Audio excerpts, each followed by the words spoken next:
it should be focused on, hey, you started here and here's where you're at now. But now I'm going to spend the whole rest of my time, the next 50 minutes, talking about where they want to go in the organization and then defining the path to get there. Again, it's that alignment of personal goals with organizational needs. If those two are in sync, you've got an employee that's dedicated to the job because they know that the job is dedicated to them. All right, so you are really going to enjoy this episode. I just got off talking for the last 40 minutes with Josh Johnson, who is the Director of Programs for the Special Operators Transition Foundation. I just learned about them recently. One of their graduates of their program is a COO Alliance member, and their entire program, they put about 250 people through their program every year, are former senior operations people in the military that they are taking out of the military after their military career is ending. And these are young people, typically 45 to 50-year-olds. And then they're transitioning them, helping them transition from the military into the private sector at COO level roles. So super interesting program. I was just blown away with the actual strengths of military leaders. I had no idea. I had no idea about the real, true operational strengths of these leaders. Josh talks about digging into why things are happening, getting into some of the character attributes that make the best operations leaders, talking about trusting employees and then backing off. Again, if you're looking for a second in command or even any senior operations people in your company, I really think you have to reach out to this group and talk to them. Talks about how to validate the CEO's vision down at the lowest levels of the organization. And that was super interesting. You'll love that section. And then talking about the professional development and growth of people. Again, I had no idea that in the military, they work to this level of growing the strengths of operations people. And then I even loved a lot of his comments about on-the-spot feedback. You are going to love this episode. We'll see you on the inside. Make sure that you share this one and listen to a bunch of our others as well. So Josh, welcome to the Second in Command podcast. Thanks, Cameron. Thanks for having me on. This is exciting. Yeah, I'm really looking forward to learning from you today and to learning a lot about the organization that you're building. One of our COO Alliance members came out of the Special Operators Transition Forum that you run. And why don't you tell us very briefly what the SOTF is, and then let's go back into your journey of how you got here. So the Special Operations Transition Foundation was designed to take known quantity, right, known quality, people that have been assessed and selected to have the character attributes that we know are necessary to be successful in special operations. And as they're finishing their time in uniform, taking those same character attributes and sharing them with the civilian world and corporations that we know are in need of that, right? The big conversation is, hire for character, train for skill. And if we've got a collection of people with known character that have done, realistic problem solving and operations in very austere environments, with constrained times and limited resources, people that have been amazing problem solvers, that we can then shift from doing it in uniform and help them make that transition to doing it, for corporations. We see that as a big win, and we've been very successful over the lifetime of the program. We've been able to place about 460-ish folks. Last year alone, we placed 122, and we're growing. Last month, we were able to place 12 different individuals. So our numbers are growing pretty heavily, and it's pretty exciting to see the process happen and the the recognition of what our special operations veterans can bring. Well, and from what I know about the program, I mean, I've heard that adage before of hire for attitude, train for skill, or hire for character, train for skill. But what you actually have is both. You've got the character, the strong core value character backing that the military gives them, but then also the skills of being an operator. And then really the only skill you're left with is just, understanding maybe the industry, but that's easy at that point. It kind of easy. I remember when I first my first role outside of the military was with a home improvement company, and I thought, how hard can this be? It's showers, bath doors, and windows, and I was blown away at the language differences between my 30 plus years in the military and what this company does. and look, they're a great organization, and had some really amazing bosses that took the time to say, okay, this is how we say this, and this is what this term means. And it was always interesting. The example I like to use is somebody said, hey, have you ever filled out a Gantt chart? And I'm like, I don't even know what that is. And everyone kind of looked at me crazy, and they explained it. I went, oh, an operation sync matrix. Yeah, filled those out 1,000 times. Whoa, So there's interesting. these like language differences that happen from within the military and outside of the military. Who has more acronyms? Does the military or the private sector use more acronyms?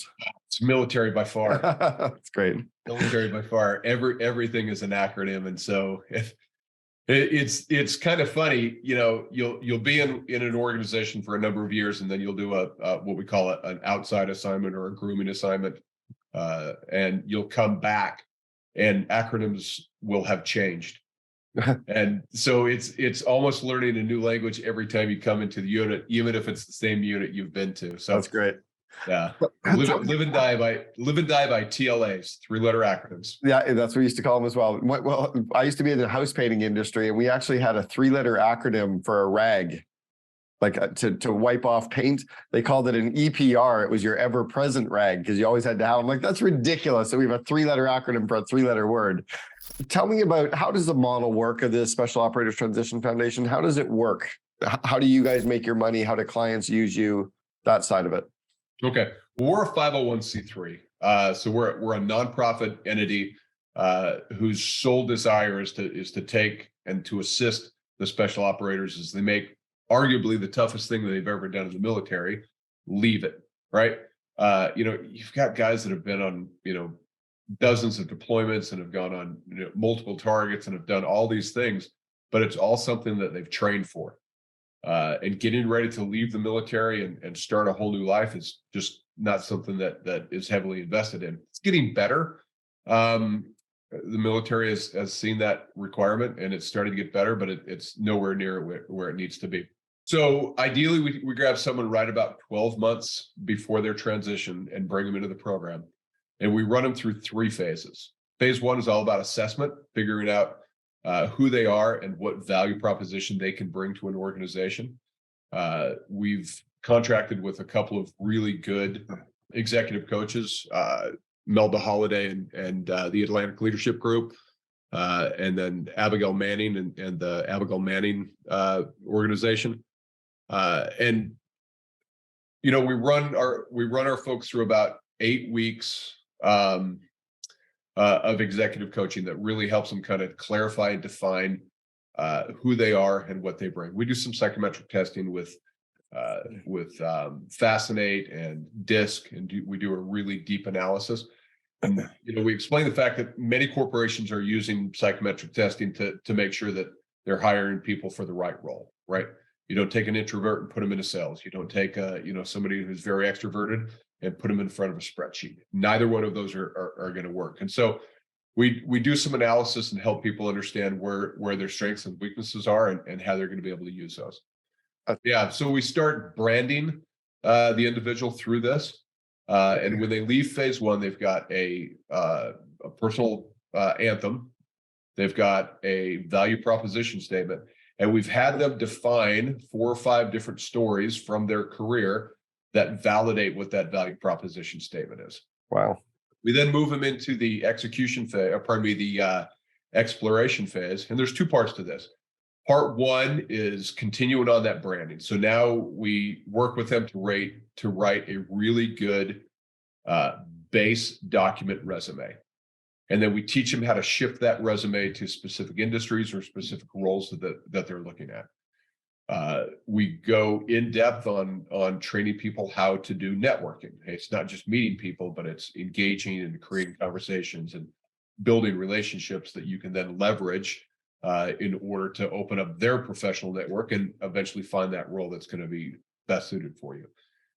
We do interview preparation training, and we teach them how to go in and evaluate industries that might be of interest to them. And how to evaluate corporations that they're targeting, so that they're going into this with some knowledge that they when you're in the military, you really, know what your next job's going to be. You may not know exactly where it's going to be, but it's going to be doing the exact same thing. So as our folks are leaving the military, it's wide open. And we're really helping them define kind of three things, right? Number one, where do you want to live? Which is something they really have not had a choice. Number two, functionally, what it is that they want to do. And then three, the industry that they want to do that in. And those things all go hand in hand. And I tell people this all the time. Look, if you want to be a rocket scientist and live in Montana, that's not going to work, right? You need to go to Huntsville, Alabama. You need to go to Florida, Cape Canaveral, or you need to go to the JPL out in California. So understanding how all three of those tie in helps somebody make that decision. And oftentimes we'll get folks that are like, hey, look, I'm wide open. I've moved my whole career. I'm not tied to any one place. So I'll go wherever that needs to be. Okay, that's great. You've got other folks that have been like, hey, I spent 30 years in the military. I finally got my forever home. My kids are in school and I've got a community. I'm staying in this town. Okay, now we need to start looking functionally what you want to do and industries that are in the area that you can do that in. So we really work with them to kind of define what that means. And the other half to the exploration phase is getting in front of people that are doing the things that they have interest in. So we've got a large alumni population plus a ton of business partners where somebody comes in and says, hey, look, I'm interested in project management. Okay, great. I've got, a dozen project managers on the phone right now that I'm going to introduce you to. You can start having conversations. So now we've got folks that are saying, okay, project management in the, commercial construction looks like this. Project management in manufacturing looks like this, and so they've got a group of people that can go out and say, look, I know what project management looks like in the military because I've done this for the last couple of decades. But what does it look like, for what you do? And that, it's through these conversations and opening our professional network for them to start building their own professional network is how most of our people end up getting placed. Unbelievable model. Yeah, it's pretty good. So finally, phase 3 is our execution phase. And when our fellows are about 120 days out from their available hire date, we shift into execution. So now they really have defined, hey, I'm interested in living in this place. Functionally, this is what I want to do. And these are probably 2 or 3 industries that I'm really targeting. So now we dig into our business partners who we know are looking for folks in that, or we help them, develop some of those networks that they have created or some of those contacts that they've created. And we shift into actual, employment interviews. And then once our fellows are successful in securing a role, and really that's what we promise, right? We promise you that we are going to make you very prepared in order to secure a role. We're not a placement agency. We don't guarantee work. We don't guarantee a role, but we do a pretty good job of making sure that our folks get there. 94-95%, right around there of all of our fellows end up getting placement. So once they've secured a role, we then work with them on a couple of different things. Number one, we're going to help them, negotiate that employee contract, make sure the wage is fair, make sure they understand it, because there's a lot of things that ghost equity and understanding how being given stock options and things that just we did not have in the military that our guys and gals may not necessarily understand. So we help them through that process, and then we shift into what we call an overwatch phase, and we start that by giving them hey, here's your best practices for success for the first 90 days in the organization. Here are the top 5 priorities that you need to focus on as you're gaining traction in the new role that you're in. Figure out what the strategic intent of the organization is. Figure out what the intent of your boss is. Define who your team is and define who the those key personalities or key roles that are going to work that you're going to have to work with frequently. Understand what we call the customer's journey. How the organization markets and sells and onboards and manufactures and delivers and whatever, customer services on the backside, and then figure out where you fit in there so that you can have, a clear understanding of who is feeding you for your part, and then who you're going to feed within that customer's journey. So when our fellows, can define that in that, first 30 to 60 days, well, now they can start looking at, okay, clarifying the intent and understanding not necessarily just what we do, but why we do that. Because understanding the why, everyone knows this. If you understand the why, then you've got buy-in. If you've got buy-in, you can then start looking for improvements. Yeah. So we really, push people to understand the why things are happening, and look for some of those early wins. We're not asking someone to make a grand slam in the first 30 days. We're saying, hey, what are those things that you can do to get recognized in the right way, so that you're contributing to the organization, and growing your reputation, and growing your validating that value proposition statement that you said, and just making sure that they're set up for success for the long term. Once they've got traction and they understand what their role is, well, then we're going to reach back out to them and say, hey, we're super happy for you. We're excited that you're one of our success stories. Are you willing to now be a mentor to somebody else coming through the organization? And this is where our alumni are so important to the organization. And I've yet to have someone go, no, I'm too busy for that. Everyone's like, absolutely. What can I do? Have somebody call me. I'm going to walk them through. And there's a couple of really good benefits from this, right? We talked earlier about that language. Well, now I've got somebody that speaks the language of our fellow and the language of the organization that they're working, and they can help make that translation. The other half to this is we've got fellows that are in an organization. Why would they not want to be surrounded by the people that they worked with for, a couple of decades in the military? So they're hearing about a role, and they're reaching out constantly saying, hey, I'm over at this organization. We're looking for, a couple of project managers. Here's the role description. So now our alumni are becoming that force of gravity, pulling a fellow through the program. It's a great model. It's amazing. Filled with absolute professionals within the organization. Well, how do you guys make your money? Who's paying for all this? So all donor dollars. We've got a director of development, Robert Payne, and his sole job is to go out and find, patriotic Americans that recognize the sacrifice that our fellows gave to be in the service, and collect donations off of that. Unbelievable. I don't envy Bobby and what he does, but he does it really, really well. And we've got some amazing, kind of legacy donors that work well. Our board of directors each have a responsibility to make sure that they're bringing in some funds as well. We get engaged in.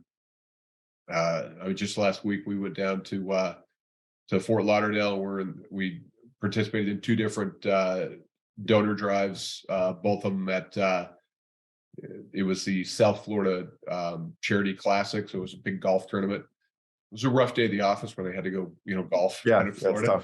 But it's getting out there, talking to people that don't necessarily know what's happening, briefing them up just like I did with you, and explaining what it is and why we're doing it, and then asking them if they're willing to do it. So it cost us, it's about $6,000 to run a fellow through the program.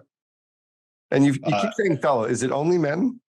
No, a fellow represents anyone that's within special operations. Got it. Okay. The fellowship to SOTF, and so we refer to them as fellows. Understood. My time in special operations within Army Special Forces as Green Beret, we didn't have females as operators, and so I tend to go the gents or the boys or the guys. Yeah. But I've taught myself to go, and ladies, because it's far more prevalent. And in some of the other units, some of our 160th pilots. We've got females coming to that. We've got yeah, I think it would become something that's going to become more emerging than current, right? Like it's going to be something. It's super fascinating that you're able to fund this completely off donations. So what's your annual budget? I intentionally try to stay away from the money side of it because Ballpark? Yeah, I want to say we're at 1.4, 1.5 million in order to manage the whole process. That may be a little high. It seems so small. It doesn't seem like enough money to make this all work. It's like your program is really strong. Yeah. So you figure on average, well, we've grown it. So currently we've got 225 current fellows within the organization. And $6,000 a piece for that. And we're trying to grow that, trying to grow our capacity to be able to manage about 300 at any given time. As the military is drawing down from some of the operations, we're seeing an increased number of folks, doing their time and then coming out, or retiring and coming out. So our capacity has had to increase to meet that, and so we're finding ways to increase that, that cash requirements as well. And again, I don't envy Bobby and what he does, but he does a great job at it. Super interesting. Yeah, it almost seems irresponsible for companies not to attempt to hire some of these people. Like it just seems like it's a hidden gem, like a diamond in the rough, that when you find out about it, you're like, wow, this is like built in incredible talent, solid core values, solid systems, like they know their shit. I would sense the loyalty is quite strong for them with companies as well. They're not job hopping, are they? No, typically they'll get in and hold on to a job for 3 to 5 years until they, if an organization has upward growth potential, you'll see folks that will stay in that organization. It's when organizations kind of cap out and there's no way to move forward. That's when we'll see our fellows, take that next step and move into another role. The good news about it is, they're conditioned to make sure that they are grooming their replacement, because it's just something that's been ingrained in us the entire time. In the military, the longest you're going to be out of the organization is 3 years, and so and you'll probably do two separate jobs within that 3 years, and so you're going to spend your first third, perfecting the role, and then you're going to spend the next 2/3 of your time grooming your replacement, because it's a known thing. It's just going to happen. You are moving out. So, employee engagement and employee development is really strong in our fellows. They understand that. They understand the need. It's always been build your replacement so that you can move into that next role.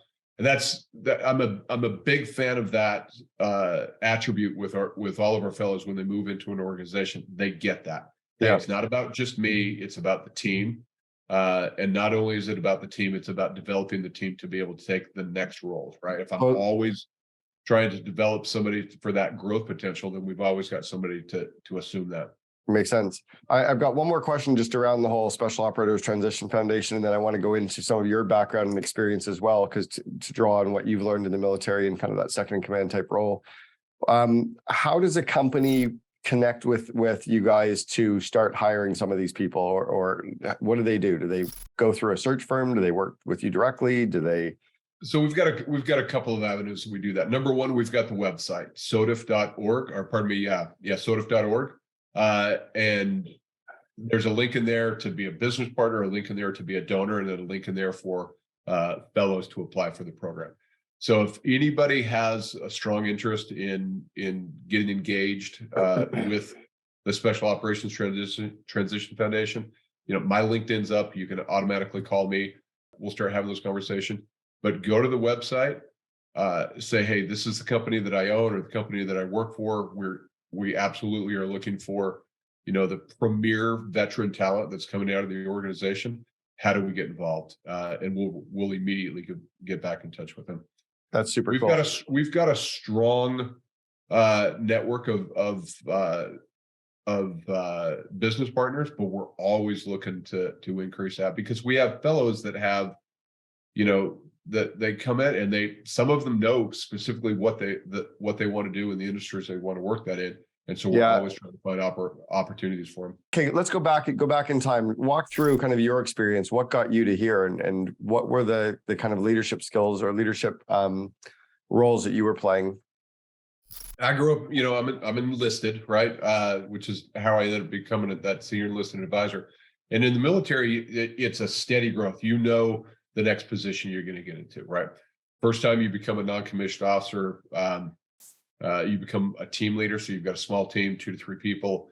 You spend 2 or 3 years kind of mastering that level of supervision. And then it's constant growth. You move into a squad leader. So 2 to 3 teams underneath you. You move into a platoon sergeant, 3 or 4 squads underneath you, first sergeant. So now you're the, the HR and operations and compliance and standards.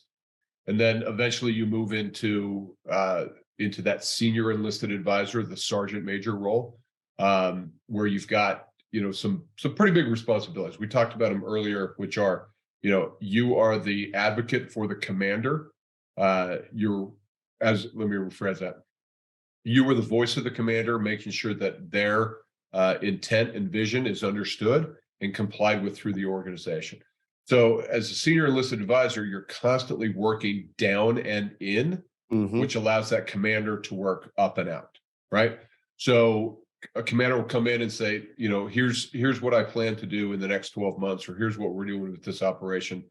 The operations officer, the S3, the S3 officer will take it and begin the nuts and bolts to it.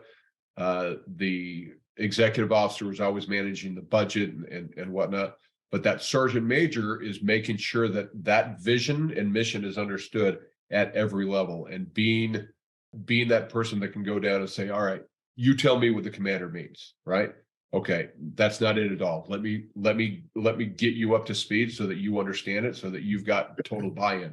And it's important that role does that, because it's the continuity of thought and continuity of understanding throughout the entire organization. The other half to this is the senior enlisted advisor has to be the one that can go to the commander and say, hey, your capabilities, the capability of your organization can or cannot meet what your vision is. If we can't meet it, here's the training process in order to get there. Or if we can meet it, hey, sir or ma'am, you're not stretching us far enough. Let's increase this operation. So it's the voice for the workforce and that sounding board for that commander or that CEO to make decisions, and have somebody that can go, hey, look, great idea, or that's an ugly baby. We can't do that one. So the other half to that is the senior enlisted advisor, the sergeant major, is responsible for the professional growth and development for the enlisted leaders. And then, so formally they manage the enlisted side, but informally that sergeant major also has a responsibility to work with those junior officers and train and educate them on how to work with their enlisted and how to work within the organization. Oftentimes the sergeant major he's the continuity. He or she is the continuity of the organization, because they've been there a lot longer. Typically an officer will come in, they'll do two or 3 years as a lieutenant, and then they'll go out to a broadening assignment. Then they'll come back as a captain, and they'll spend 2 or 3 years, and then they'll go out to a broadening assignment. Then they'll come back as a staff officer, and potentially a battalion level commander, and then again they go back out. Wow. Where those enlisted typically stay within that organization, or like organizations, they don't do as many broadening assignments as the officers as officers will do. And so that being said, they're the keeper of all that knowledge and the understanding of those capabilities and interesting continuity of information. I never would have guessed that you're focusing in the military and in that role on professional growth and development of people. Yeah, but number one responsibility outside of advising the commander is the professional growth and development of the force. It's incredible.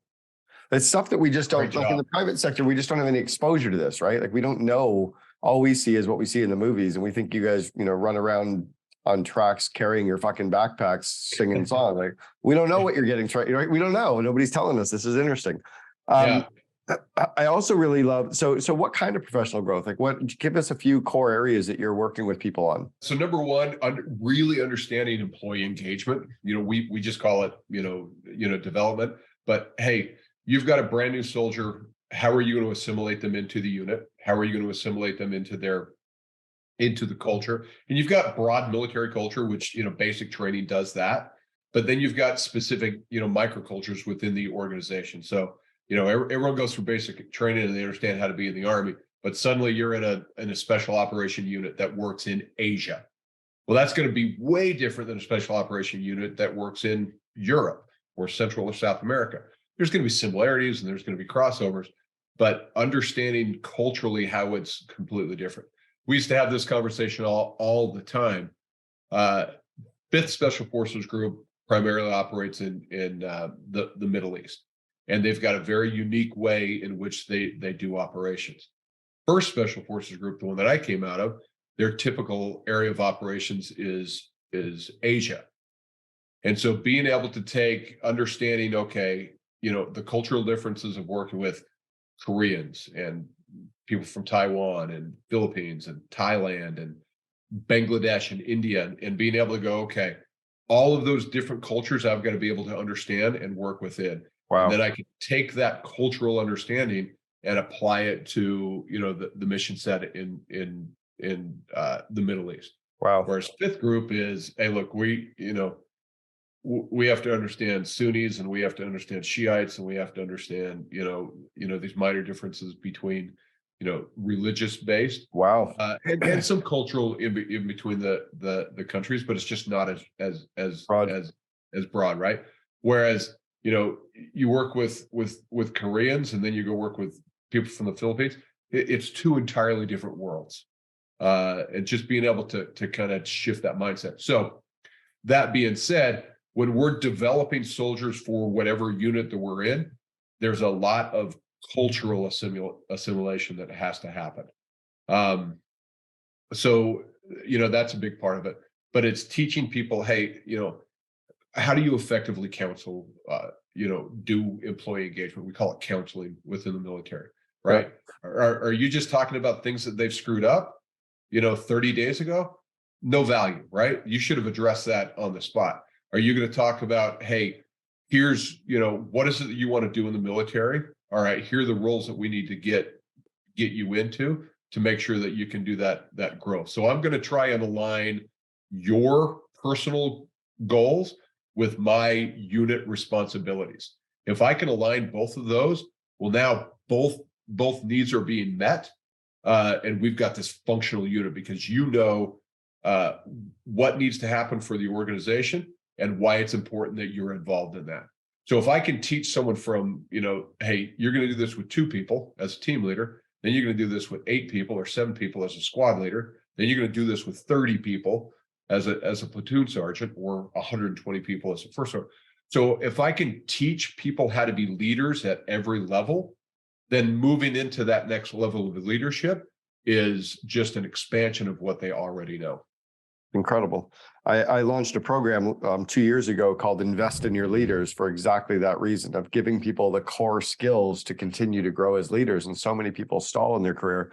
The crossover between military and the level that you're working at and the private sector with best practices in businesses is so staggeringly incredible. I just didn't know. I even love that you use the fascination advantage by Sally Hogshead. She and I have hung out together in Antarctica, and we've been in a couple of mastermind communities together. Her work is brilliant, but the one that you just hit me on yesterday, I was asked by a COO. He said, "What do you think about quarterly reviews?" I said, "I hate them. I love on the spot reviews. Like if you tell them right away and tell them how to improve, and if they do something great, tell them right away that's amazing, and tell them what you saw. And like it's like coaching your kids. You you don't wait till the end of the year to give your kids an annual review. You coach them every minute of every day, right? Exactly right. Yeah, because if they screw something up in January and you don't talk to them about it until April, you've missed. They've just continued to do the same thing, right? So I'm a big fan of, if I've got a 1 hour review with somebody, I'm going to spend about 10 minutes talking about what they've done in the last 90 days. And it should be focused on, hey, you started here and here's where you're at now, right? But now I'm going to spend the whole rest of my time, the next 50 minutes, talking about where they want to go in the organization and then defining the path to get there. Again, it's that alignment of personal goals with organizational needs. If those two are in sync, you've got an employee that's dedicated to the job because they know that the job is dedicated to them. Yeah, I know right now I'm asking you to do this job and it's terrible. I get that. But if you can master this, then we're going to take that and we're going to move that skill set into this. So if you can dig in for the next little bit, I promise you it's going to pay off. And now we're going to work into that. Now they go, okay, you're not just using me to knock out, whatever mundane task it is you're refining my skill set so that I can supervise the next person that has to do that. This is great. All right. How about you as a leader? Over the years, I'm sure that you didn't have all the skills you got today when you were starting out. So what do you think were the most formative or transformative skills that you learned or worked on yourself to get to where you are today? I tell this story all the time, and it was such a minute and lame kind of conversation, but it stuck with me for the longest time. It still sticks with me. We were getting ready to move some equipment to a training area. And I leaned over to one of my guys. This is when I was in Special Forces. I leaned over to one of my guys and said, hey, man, run over to the warehouse and grab us a pallet so we can do this. And then I went, make sure it's a good one. And he just paused and he looked at me and he goes, what makes you think I wouldn't want a good one? And it clicked on me. Like it was just this massive light bulb went off in my head over the dumbest conversation about a pallet of, hey, your employees are pretty smart people and they've got the right desire to go and do the things the correct way. Truly. Trust your employees and back off. My first role out of the military was I was a director of training and leadership development, and then I moved over and I stood up a leadership development consulting wing for another organization. And I tell people all the time that oftentimes leadership is the fine art of shutting up. Hey, here's the intent. Here's why. Go make it happen, right? Here's end state. Here's why. This is what I need to accomplish. Here's what it needs to look like when you're done. Here's why it's important. Go do it. And get out of the way. And let people get out of their way. And, when I was younger, I was very much a hands-on and I've got to be there. And, I'm the boss, so I'm responsible for this. And I was a bit of a micromanager, right? And learning how to back off from that and okay, I'm gonna spend time investing in training my people so that I don't have to spend all of my time managing my people, right? There's that continuity of management, right? New person, new task, whole bunch of supervision. Mm-hmm. Veteran employee with a routine task, very little supervision. I don't need to be involved in that. I can spend all my time, working with that new person. Now, veteran employee with a brand new task that neither of you know, now we've got to collaborate and figure out how we're going to do this. And we're going to figure out what my lane is, what your lane is, and where I need to back off and where I need to be involved. And so that becomes that conversation of how to do that.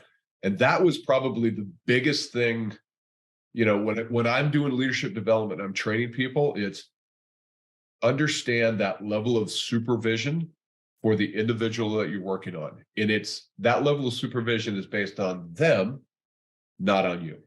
It's all situational, right? Situational leadership is such a core skill for leaders to learn. All right, let's go back to the 21, 22-year-old Josh Johnson. He's just kind of getting started in his career. What advice would you give yourself back then that you know to be true today? Dig into why things are happening. When you're early, it's just what's happening. But when you start understanding why things are happening, you then understand, what that process is for. And this is where I see this as the most important, right? Earlier, we were talking about, assimilating into an organization and figuring out where you fit in that, how in that workflow within an organization. So if I'm receiving something from somebody and I don't like it, I'm like, man, if they only did it this way, it would be so much easier. Well, go and have that conversation and say, hey, why are you handing it to me this way? And it may be that they just don't know. Hey, we can easily do that. Great. If we do it this way and hand it to you, your job's so much easier. Fantastic. Or, hey, we can't do it because of, and now I understand why that doesn't work. Now my focus is entirely different. Hey, this is my problem set. And there's a reason it's my problem set. So if I understand the why behind everything, then I can start looking for, okay, I know what we're doing. I know why we're doing it. Now I can look for ways to improve that.